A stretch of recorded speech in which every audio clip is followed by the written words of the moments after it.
Hello mango people, কেমন আছো সবাই? আগের দিন মুরগি ছিমোচ্ছিলাম, কিন্তু পরের দিনই উঠে একদম সতেজ হয়ে তিরিং বেরিং করে লাফাতে লাফাতে জামা কাপড় পরে রেডি হয়ে গেছিলাম। কারণ দিনটা ছিল রবিবার, আর রবিবার মানেই মনটা একটু বেরু করে। আর তার ওপর যদি বৃষ্টি হয়, গাড়িতে যেই না বসেছি সঙ্গে সঙ্গে বৃষ্টি স্টার্ট। আর বৃষ্টির ওয়েদারে লং ড্রাইভ, উফ, ব্যাপারটা বুঝতে পারছেন, পুরো সোনায় সোহাগা।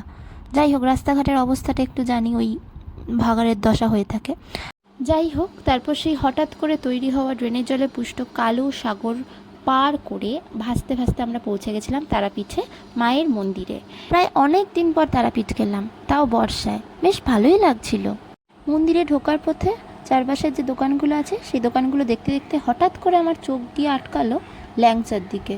ডান দিকে তাকিয়ে দেখি কতগুলো ল্যাংচা আকাশের দিকে তাকিয়ে অবহেলিত অবস্থায় রসের মধ্যে ভেসে বেড়াচ্ছে, আর তাদের গায়ের মধ্যে এসে মাঝে মধ্যে মাছি বাইট দিয়ে যাচ্ছে।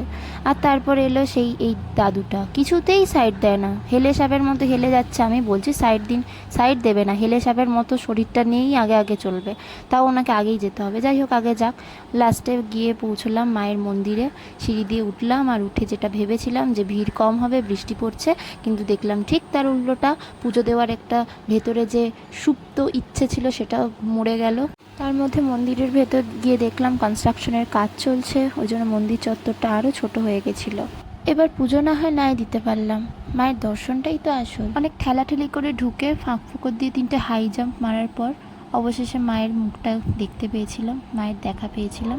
এর আগের বার গিয়েছিলাম যখন, প্রায় 3 ঘন্টা ধরে কনস্ট্যান্ট লাইনে দাঁড়িয়ে থাকার পর তারা মায়ের ভোগ নিবেদন পর্ব শেষ হতে তারপর গিয়ে মাকে পুজো দিতে পেরেছিলাম। তবে মঙ্গলবার আর শনিবার করে এখানে পুজো দেওয়ার লাইনে সব থেকে বেশি ভিড়। আমি যেদিন গেছিলাম তার পরের দিন যেহেতু ছিল শ্রাবণ মাসের শেষ সোমবার, সেহেতু অনেক জলযাত্রী বাবাধামের উদ্দেশ্যে রওনা দেওয়ার আগে মা তারার দর্শন করে তারপর বাবাধাম অর্থাৎ দেওঘরের উদ্দেশ্যে রওনা দিচ্ছিল। বৃষ্টির জল পড়ে মন্দিরের সামনে চাতালটা খুব স্লিপারি হয়ে গেছিল, তাই খুব ধরে ধরে পা টিপে টিপে সন্তর্পণের সিঁড়ি দিয়ে নামছি। মন্দির থেকে যখন বেরোচ্ছি প্রায় অনেকটাই রাত হয়ে গেছিলো, আর তখন আবার টিপটিপ করে বৃষ্টি পড়াও স্টার্ট হয়েছিল। তবে মনটা একটু খারাপই লাগছিল।